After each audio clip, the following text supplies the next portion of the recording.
ఆలయానికి పెద్ద ఎత్తున భక్తులు హాజరయ్యారు.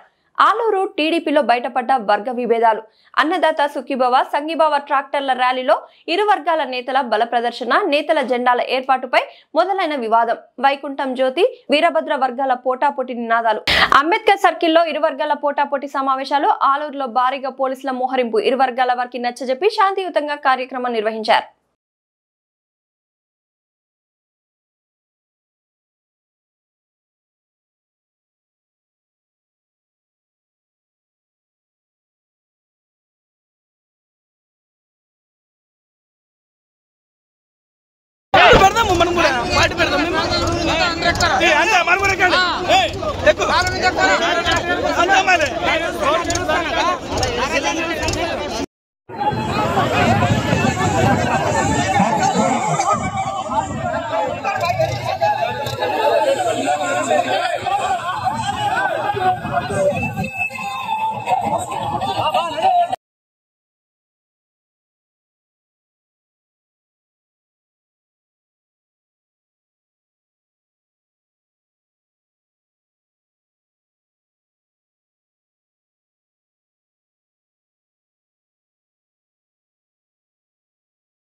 పూలనాగరాజు గారు ఇక్కడ అందరినీ సమన్వయం చేసుకుని పోవాలి.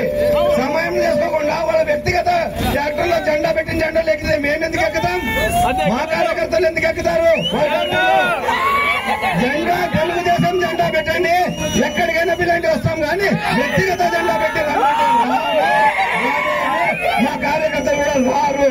మేము ఇన్ఛార్జ్ గా ఉంటేనే, మామూలు కార్యకర్తగా ఉంటేనే ఇంతమంది. ఇప్పుడు మా ప్రశ్న జవాబు, ఆయన ఇన్ఛార్జ్ కాదంటే ఇంతమంది ఎలా వస్తారు?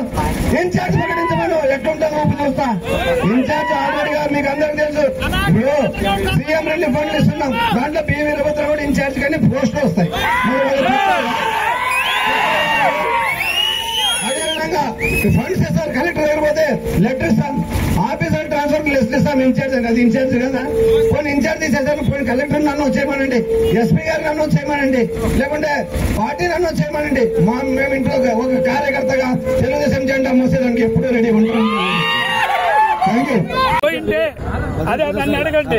తెలుగుదేశం మా కుటుంబ సభ్యులు ఎవరు అభిమానం వాళ్ళు. ఇంట్లోనే నలుగురు ఉంటే కొడుకు ఒక దగ్గర పోతారు, తండ్రి ఒక దగ్గర పోతారు, రెండో కొడుకు ఒక చేతిలో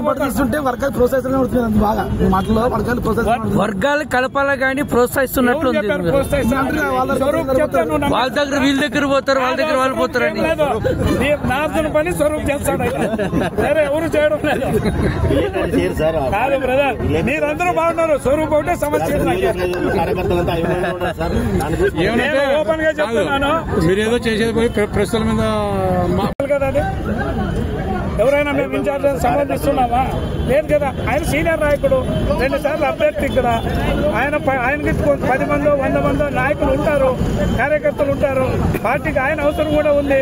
ఆయన ఎందుకు మేము ఇబ్బంది పెడతాం? ఆయన ఎందుకు ఇబ్బంది పడతాడు? మరి అది రాసుకునే నేను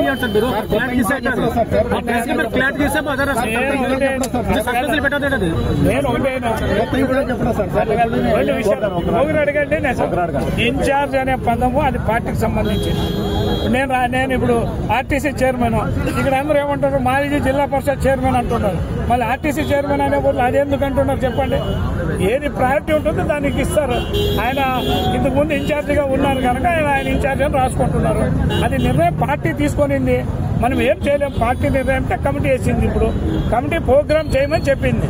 నువ్వు ఇన్ఛార్జి కాదు, ఇంకొకరు ఇన్ఛార్జ్ అని చెప్పమని కాదు కదా. పార్టీ ప్రోగ్రామ్ ఏమనింది, పార్టీ కమిటీ అందరూ చేస్తున్నాం. ఈ రోజు మొన్న అందాకి అటెండ్ చేసినాం అందరూ కలిసి. ఈరోజు మరి అన్నదాత సుఖీభవ చేస్తున్నాం, ఇంటింటి ప్రోగ్రామ్ చేస్తున్నాం, అందరూ కలిసే ఉన్నాం. దీంట్లో ఎవరేం ఘర్షణ వాతావరణం లేదే. కొన్ని సందర్భాలు అట్లా కనబడిస్తాయి, వాన మబ్బులు వచ్చినట్లు వస్తాయి, మళ్ళీ తేలిపోయిపోతాయి. పార్టీ లైన్లో అందరూ ఉండాల్సిందే. ఎవరు పార్టీకి అతీతులు కాదు. నేననే వ్యక్తులు నడిచేది వ్యవస్థ పెద్దది, పార్టీ పెద్దది. 42 సంవత్సరాలు చంద్రబాబు నాయుడు గారు కానీ ఈ పార్టీ నడుపుతా ఉన్నారు. చాలా మంది పెద్ద పెద్ద నాయకులు చూశాడు ఆయన. అసలు నియోజకవర్గంలో కార్యకర్తలతో అభిమానులు ఉన్నారు. ఏమయ్య అందరూ క్లియర్ గా ఉన్నారు. పార్టీ అంటే అందరూ ఉన్నారు. ఎవరు అభిమానం వారు. ఇప్పుడు కొంతమంది బొజ్జమ్మని చూపిస్తారు, కొంతమంది బీటీ నాయని చూపిస్తారు, కొంతమంది అక్కయ్య జ్యోతక్క దగ్గర పోతారు, కొంతమంది నాయుడు దగ్గర పోతారు. పోయినంత మాత్రం తెలుగుదేశం కాదని ఎట్లా అనుకుంటారు మీరు? అందరూ తెలుగుదేశం అనే పోతారు. వైసీపీ వాళ్ళ దగ్గర పోయేటట్టు ఉంటే మీరు ఎవరైనా బాధపడాలి. తెలుగుదేశం వాళ్ళ దగ్గరికి తెలుగుదేశం వాళ్ళు పోతారు. ఇది క్లియర్ గా ఉంది. మీరు ఊరికే కన్ఫ్యూజన్ చేసుకుంటున్నారు.